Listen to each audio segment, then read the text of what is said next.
Hello दोस्तों, नमस्कार। मेरा नाम है टिंकू और आप लोगों का स्वागत है हमारे चैनल दुनिया क्राइम की कहानी को आगे बढ़ाते हुए आज की कहानी में हम एक ऐसे मर्डर के बारे में बात करेंगे जिसमें एक लड़के ने अपने ही प्यार को अपने ही हाथों से मौत के घाट उतार दिया। मौत के घाट उतारने के बाद फिर ये लड़का किसी दूसरी लड़की से शादी करता है, 7 फेरे लेता है। 7 फेरे लेने के बाद फिर ये लड़का उसी कत्ल की हुई लड़की के पास आता है और फिर उसकी लाश को ठिकाने लगाता है। कैसे उसने उसका मर्डर किया, मर्डर करने के पीछे उसका क्या पर्पज़ था और कैसे पुलिस ने इस पूरे हत्याकांड का खुलासा किया। आज की कहानी में सारी की सारी बातें जानेंगे, तो बने रहिए आज की अपनी कहानी में और उम्मीद करूँगा आज की कहानी आपको पसंद आएगी। तो बात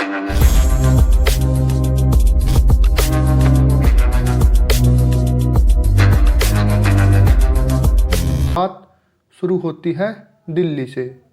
दिल्ली में 2018 में एक लड़की आती है। ये लड़की दिल्ली के उत्तम नगर में नीट की तैयारी करने के लिए आती है। ये लड़की झज्जर की रहने वाली थी और इसका नाम निक्की यादव था। निक्की यादव का जो परिवार था वो एक छोटा परिवार था और एकदम संपन्न परिवार था।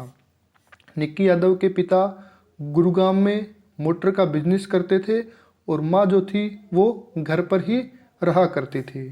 अगर मैं निक्की यादव के भाई बहनों की बात करूं तो निक्की यादव 3 भाई बहन थे, जिसमें से सबसे बड़ी निक्की यादव थी और निक्की यादव बड़ी होने के साथ साथ समझदार भी थी और पढ़ाई में काफ़ी इंटेलिजेंट थी।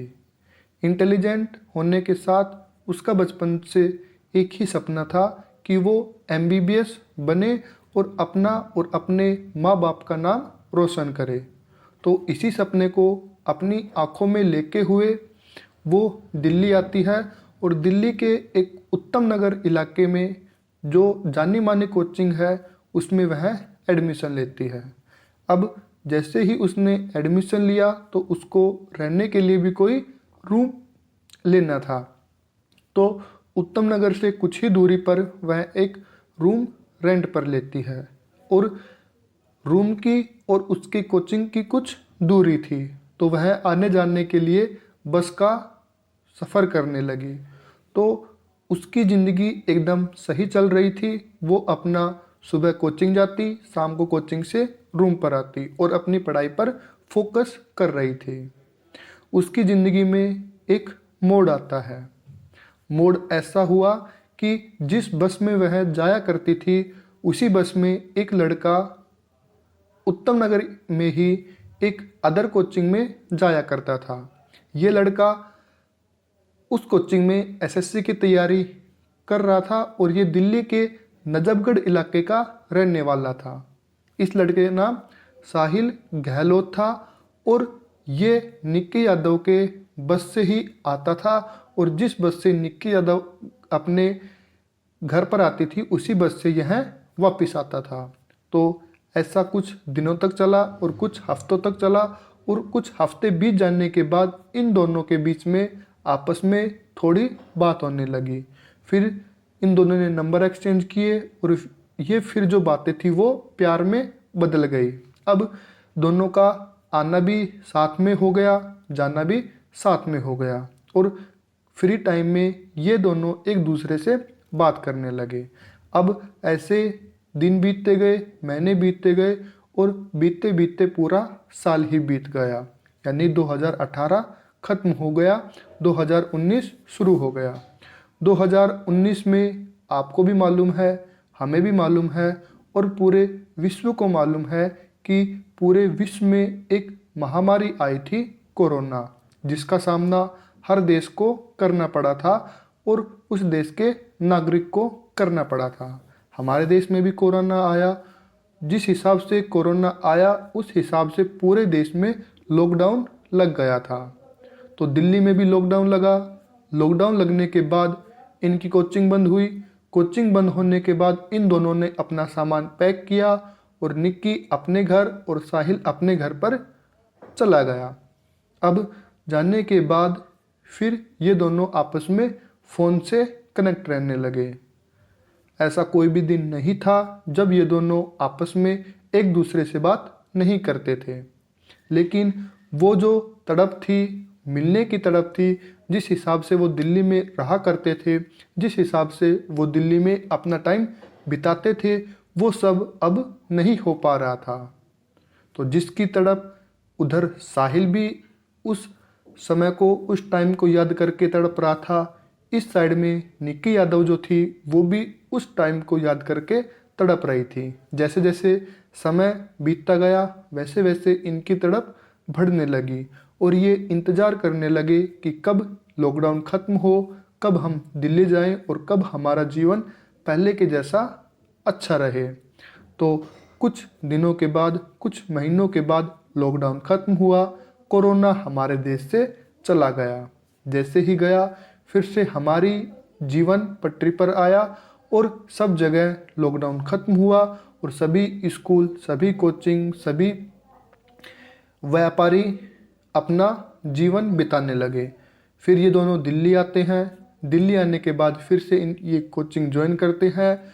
उसके बाद साहिल ने अपना एसएससी का एग्ज़ाम दिया और निक्की ने अपना नीट का एग्ज़ाम दिया। इन दोनों का रिजल्ट आया।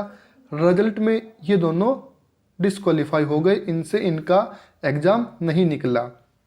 अब जब एग्ज़ाम नहीं निकला तो अब इनके पास दिल्ली रुकने की कोई ऑप्शन नहीं थे। तो इन्होंने सोचा क्यों ना हम दिल्ली में ही किसी यूनिवर्सिटी में एडमिशन ले लें, ताकि हमारी जो कॉलेज की एजुकेशन है, पढ़ाई है, वो कंटिन्यू रहे और हम एक साथ रह लें। तो इन्होंने दिल्ली के ही नोएडा की किसी यूनिवर्सिटी में एडमिशन लिया और ये दोनों एक साथ एक ही रूम में रहने लगे। अब जब दोनों एक ही साथ एक ही रूम में रहने लगे तो इन दोनों का प्यार इतना परवान चढ़ गया कि इन दोनों ने 1 अक्टूबर 2020 में नोएडा के किसी मंदिर में जाकर शादी कर ली। अब जब शादी कर ली तो इन दोनों ने शादी वाली बात ना तो निक्की यादव ने अपने परिवार वालों को बताई और ना ही साहिल गहलोत ने अपने परिवार वालों को बताई। एकदम ऐसे छुपा के ही इन दोनों ने शादी की थी और किसी को खबर ना लगे, इसके लिए इन दोनों ने किसी भी अपने फ्रेंड को इन शादी के बारे में नहीं बताया था। उसके बाद इन दोनों का जीवन, इन दोनों की लाइफ एकदम खुशी से चल रही थी। लेकिन इनकी कहानी में एक मोड़ आता है। मोड़ ये आता है कि साहिल गहलोत के जो परिवार था, वो परिवार साहिल गहलोत के लिए लड़की की तलाश कर रहा था उसकी शादी करने के लिए। और एक टाइम ऐसा आया जब साहिल गहलोत ने अपनी शादी करने के लिए अपने परिवार वालों को हाँ कर दी। उस रात कुछ ऐसा हुआ जिसको सुनने के बाद आप भी दंग रह जाओगे। निक्की और साहिल की एक कॉमन फ्रेंड थी। जो कॉमन फ्रेंड थी उसकी एक और फ्रेंड थी। वह फ्रेंड किसी फंक्शन में जाती है। उस फंक्शन में एक लड़की की किसी दूसरे लड़के से के साथ सगाई हो रही थी और वह जो लड़का था वह कोई और नहीं बल्कि साहिल गहलोत ही था। अब जब उस लड़की ने अपने सामने साहिल गहलोत को किसी दूसरी लड़की से के साथ सगाई करते हुए देखा तो उससे रहा नहीं गया, क्योंकि उसे साहिल गहलोत और निक्की यादव के रिश्ते के बारे में काफ़ी अच्छे से मालूम था। फिर उसने अपनी फ्रेंड को कॉल किया, फ्रेंड को सारी बात बताई, लेकिन फ्रेंड ने उसकी बात पर विश्वास नहीं किया। तो उसके लिए उसने साहिल की और उसकी जिसके साथ सगाई हो रही थी उसकी फ़ोटो क्लिक करके उस फ्रेंड के पास भेज दी। अब जैसे ही फ्रेंड के पास फ़ोटो आई उससे भी रहा नहीं गया, उसने फ़ौरन ही वो फ़ोटो निक्की को सेंड कर दी। अब जैसे ही निक्की के पास ये फ़ोटो आई, निक्की के पैरों तले से ज़मीन खिसक गई और वो एकदम से चक्कर खाकर गिर गई। अब चक्कर आना भी लाजमी था, क्योंकि निक्की यादव जो थी वो अपना पूरा जीवन साहिल गहलोत के नाम कर चुकी थी। वो अपनी पूरी लाइफ साहिल गहलोत के साथ ही बिताना चाहती थी। तो उसने जैसे ही साहिल गहलोत और किसी दूसरी लड़की के साथ सगाई की फ़ोटो देखी, वो पागल हो गई। उसने फ़ौरन ही साहिल के पास कॉल किया। अब साहिल सभी फैमिली मेम्बर के साथ और मेहमान के साथ बिजी होने की वजह से साहिल ने उसका 2 से 3 बार कॉल अटेंड नहीं किया। लेकिन उधर से निक्की जो थी वो बार बार साहिल को कॉल कर रही थी। अब उसने मुश्किल से निक्की का कॉल अटेंड किया। कॉल अटेंड करने के बाद उधर से निक्की चिल्लाई। चिल्लाने के बाद साहिल ने बोला कि मैं तेरे को रात में आके सारी बात समझाऊंगा, अभी मेरे पास टाइम नहीं है बात करने के लिए, तुम मेरी कंडीशन समझो। उधर से निक्की जो थी वो कुछ समझने को तैयार ही नहीं थी। वो उस पर केवल और केवल चिल्ला रही थी कि तूने आखिर ऐसा क्यों किया। उसके बाद फिर साहिल ने अपना फ़ोन साइलेंट किया। साइलेंट करने के बाद फ़ोन जेब में रखा और फिर वह अपने मेहमानों के साथ, अपने फैमिली मेम्बर के साथ बिजी हो गया और वेट करने लगा कब ये ख़त्म हो और कब मैं निक्की के पास जाकर उसको बताऊं। फिर 10 बजे, 11 बजे, 12 बजे, 12 बजने के बाद सभी मेंबर जो आए हुए थे वो अपने अपने घर गए और उसके जो परिवार के जो मेंबर थे वो अपने अपने रूम में सोने के लिए चले गए। फिर रात को करीब 1 बजे जब परिवार के सभी सदस्य सो गए तो साहिल उठता है, अपनी गाड़ी स्टार्ट करता है और चल पड़ता है निक्की के फ्लैट के पास। निक्की के फ्लैट के पास जाने के बाद वह निक्की को फ्लैट के नीचे से ही कॉल करता है कि मैं तुम्हारे फ्लैट के नीचे खड़ा हूँ, तुम जल्दी से नीचे आ जाओ। निक्की ने जैसे ही ये बात सुनी, निक्की ने जबकि तब ही अपना पूरा का पूरा सामान 2 बैग में पैक किया और रूम से चलने को हो गई। अब जैसे ही वो चलने के लिए हुई तो उसके साथ उसकी बहन भी रहती थी। जब निक्की ने एडमिशन कॉलेज में लिया था तब उसके कुछ ही महीनों के बाद निक्की की बहन भी उसके साथ रहने के लिए आ गई थी। तो निक्की की बहन ने उससे पूछा कि इतनी रात को आखिर तुम कहाँ पे जा रही हो। तो निक्की ने बोला मेरी कॉलेज की ट्रिप है तो मैं उनके साथ शिमला वगैरह घूमने के लिए जा रही हूँ, तो तुम टेंशन मत करना।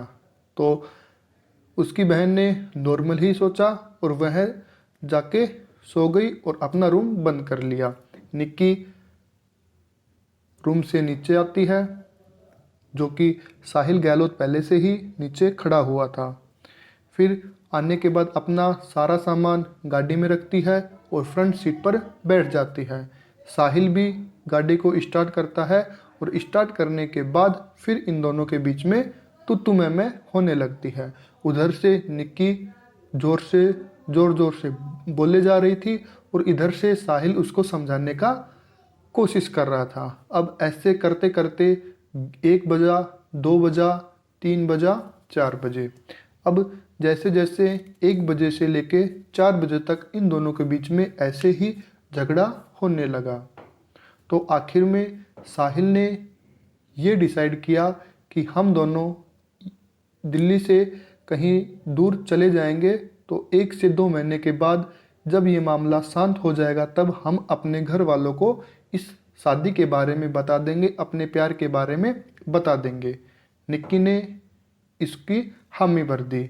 फिर इन दोनों ने गोवा जाने का प्लान बनाया।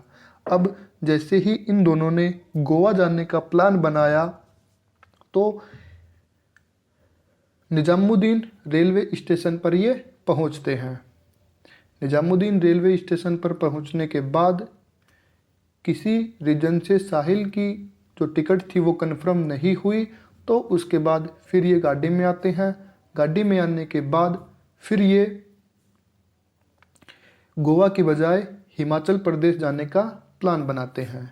अच्छा, ये जो बात हुई 9 फरवरी 2023 की बात थी। अब 9 फरवरी 2023 की रात होते होते 10 फरवरी 2023 के सुबह 4 बज चुके थे और उनका प्लान अब गोवा से चेंज होकर हिमाचल प्रदेश जाने का बन गया था। उसके बाद ये फिर आनंद विहार रेलवे स्टेशन आते हैं और इस रेलवे स्टेशन पर भी किसी कारण से इनको टिकट नहीं मिलती है। फिर इन्होंने सोचा रेल की बजाय अब हम बस से हिमाचल प्रदेश जाएंगे और अब हम कुछ महीनों के लिए वहीं पर रुकेंगे जब तक कि ये हमारा जो माहौल है वो शांत नहीं हो जाता। उसके बाद जैसे वो आनंद विहार रेलवे स्टेशन से निकले तो निकलते निकलते उसको 6 से 7 बज चुके। उसके बाद फिर ये कश्मीरी गेट आते हैं। कश्मीरी गेट आने के बाद साहिल का फ़ोन बजता है। फ़ोन बजा, फ़ोन जो था वो साहिल के पिताजी का था। अब सामने साहिल के पिताजी का फ़ोन है। साहिल जो है वो हिमाचल प्रदेश के लिए रवाना हो रहा है। एक तरफ शादी है, दूसरी तरफ प्यार है। उसके बाद साहिल ने 2 से 3 बार अपने पिता की कॉल नहीं उठाई। उसके बाद बार बार कॉल उठाने के बाद निक्की को बोला एक बार मैं पूछता हूँ कि आखिर में बात क्या है। तो जैसे ही पिता की कॉल उठाई तो वहाँ से जवाब आया आखिर में इतनी सुबह तू कहाँ पे निकल गया, हमें शादी की सारी रस्में करनी है, तू जल्दी से घर पे आ जा। तो साहिल ने हामी भर दी। हामी भरने के बाद फ़ोन कट किया। कट करने के बाद निक्की को बताया कि मैं मेरे घर परिवार से ऊपर नहीं जा सकता, मैं अपने इस रिश्ते को यहीं पे ख़त्म करता हूँ और अब हमारा तेरा और मेरा कोई भी रिश्ता नहीं है। लेकिन इतनी ही सुनते निक्की जो थी वो आग बबूला हो चुकी थी। उसको कुछ समझ नहीं आ रहा था और उसकी इसी हरकत की वजह से साहिल को इतना गुस्सा आया कि कार में रखी चार्जिंग की जो डाटा केबल होती है उसको उसके गले में डाला और इतनी कस के खींचा कि जब तक कि उसकी सांस ही ना रुक गई हो। फिर निक्की यादव की सांस रुकी, आखिर में निक्की मर गई। फिर साहिल को एहसास हुआ कि उसने गुस्से में कितना बड़ा कदम उठाया। फिर उसको हिलाया, उसको थपकी दी, लेकिन उन हिलाने से ना तो निक्की वापस आने वाली थी और ना ही अब कुछ होने वाला था। उधर पिता की बार बार कॉल आ रही थी, इधर उसके सामने एक लाश बन चुकी थी जो कि उसका प्यार थी। उसके बाद उसने निक्की को सीट पर बैठाया और उसको सीट बेल्ट लगा दी। सीट पर लगाने के बाद फिर वह कश्मीरी गेट से निकल पड़ता है और फिर वह सोचने लगता है कि आखिर में मैं इस लाश का क्या करूं। उधर पिता की बार बार कॉल आ रही थी, इधर वो एक लाश के साथ सफ़र कर रहा था। फिर उसके दिमाग में आया कि हमारा जो ढाबा है वो ढाबा अभी बंद है शादी को लेके, क्योंकि सारे के सारे नौकर जो थे वो घर पर चले गए थे काम के सिलसिले में। तो वह अपने ढाबे पे जाता है। ढाबे पे जाने के बाद ढाबे को ओपन करता है और अपनी कार को ढाबे के अंदर ले जाता है। अंदर ले जाने के बाद फिर वह निक्की जो अपने साथ 2 बैग लेके आई थी उनको डिग्गी से बाहर निकालता है, निक्की की बॉडी को डिग्गी में रखता है, कार को बंद करता है और अपने घर की तरफ निकल पड़ता है, क्योंकि ढाबे से और साहिल का जो परिवार था वो केवल 800 से 900 मीटर ही साहिल का घर था। तो वह पैदल ही निकल पड़ता है। घर पर जाने के बाद साहिल के घर वालों ने उसे पूछा कि इतनी सुबह आखिर में कहाँ गया था। तो साहिल ने बहाना मारते हुए बोल दिया कि मैं अपने दोस्तों के साथ चला गया था। हालांकि अब साहिल आ गया, दूल्हा आ गया, तो बाकी सारी रस्में करनी थी, तो सभी रस्मों में बिजी हो गए।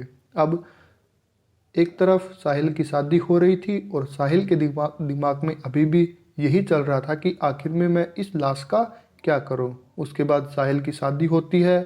साहिल की शादी होने के बाद साहिल अपनी पत्नी को अपने घर पे लेके आता है। रात होती है। रात के 1 से 2 बज चुके थे। सभी परिवार के सदस्य जो थे वो अपने अपने रूम में जाकर सो चुके थे, क्योंकि शादी में काफ़ी थकान हो चुकी थी, तो वो जल्दी ही सो गए। उसके बाद साहिल जो है वो रात को उठता है। उठने के बाद फिर वह अपनी गाड़ी को निकालता है और फिर चल पड़ता है उसी ढाबे की ओर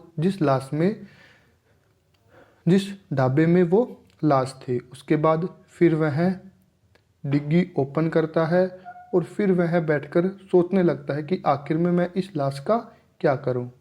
तो उसी होटल में एक फ्रिज था सब्जी वगैरह रखने के लिए, तो उसके दिमाग में आया क्यों ना मैं इस लाश को इस फ्रिज के अंदर रख दूं, तो जिससे कि इस लाश से ना तो बदबू आएगी और मेरे को भी टाइम मिल जाएगा सोचने के लिए कि आखिर में मैं इस लाश का क्या करूं।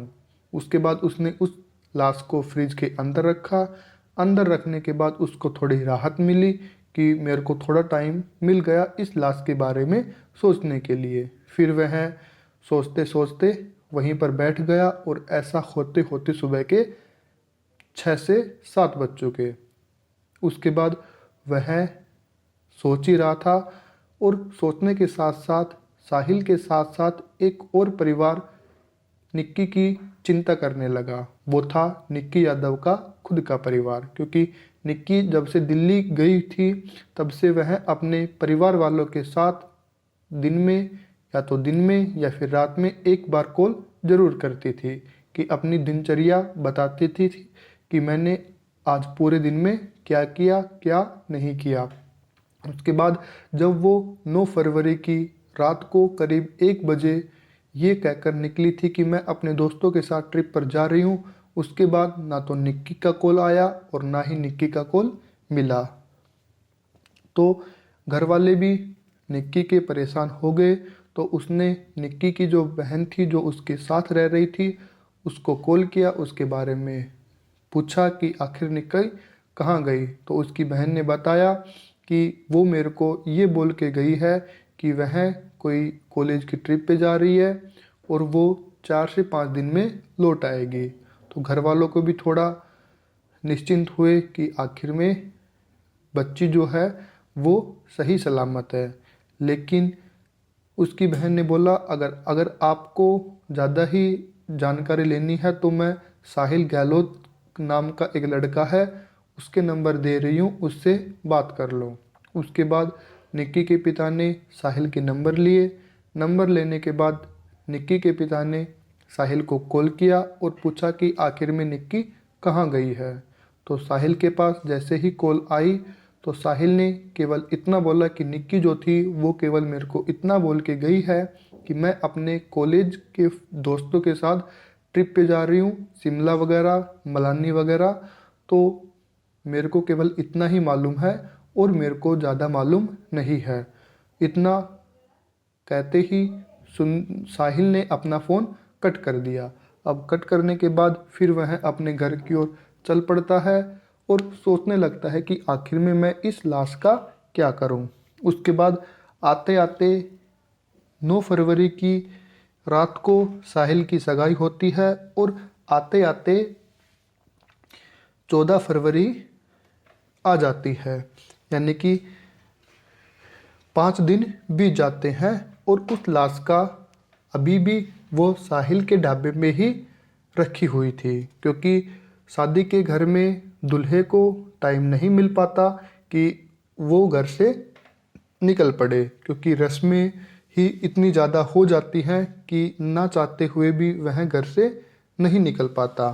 तो 14 फरवरी की सुबह क्राइम ब्रांच के एक इंस्पेक्टर के पास किसी अपने मुखबिर के जरिए एक कॉल आती है। उस कॉल में ये बताया गया कि साहिल गहलोत ने निक्की यादव का मर्डर कर दिया और निक्की यादव की जो डेड बॉडी है वो उसी के होटल में छुपाई हुई है। अब पुलिस के पास जिस कैंडिडेट का फ़ोन आया वो उसका खुद का सच्चा मुखबिर था। तो क्राइम ब्रांच की जो इंस्पेक्टर था वो भी थोड़ा चौकन्ना हुआ और 14 फरवरी की सुबह सुबह ही पुलिस जो है वो साहिल गहलोत के घर की तरफ चलने लगी। अब पुलिस साहिल गहलोत के घर पर पहुंचती है। साहिल से निक्की के बारे में पूछा जाता है, लेकिन साहिल मना कर देता है कि मेरे को मालूम नहीं है कि निक्की आखिर कहाँ है। वो मेरे को केवल इतना ही बोल के गई है कि मैं अपने कॉलेज के दोस्तों के साथ ट्रिप पर जा रही हूँ और मेरे को इस बारे में ज़्यादा जानकारी नहीं है। तो पुलिस ने उसको ये बोला कि तुम अपने ढाबे की ओर चलो, क्योंकि कॉल में उस मुखबिर ने पूरी की पूरी डिटेल बता चुका था। उसके बाद साहिल को पुलिस ढाबे पे लेके जाती है। ढाबे पे जाने के बाद फिर कार को और फ्रिज को अच्छे से तलाशी ली जाती है और जैसे ही फ्रिज को खोला जाता है तो उसमें उसकी लाश थी। और आगे की जो कहानी है वो आपको सभी को मालूम ही है। उसके बाद साहिल को गिरफ्तार किया जाता है और गिरफ्तार करने के बाद अभी तक ये जो केस है वो पेंडिंग में है। अभी इसका कोई सज़ा नहीं हुई है। अब देखते हैं कब इसकी सुनवाई हो और कब साहिल को इसकी सज़ा मिले। तो आज की कहानी में मैंने बताया कि कैसे साहिल ने अपने ही प्यार का अपने ही हाथों से कत्ल किया। तो कैसे लगी आज की अपनी कहानी, कमेंट बॉक्स में कमेंट करना। इस चैनल को सब्सक्राइब करना। अगर आपको हमारी कहानी अच्छी लगी तो इस कहानी को, इस वीडियो को लाइक करना। Thank you.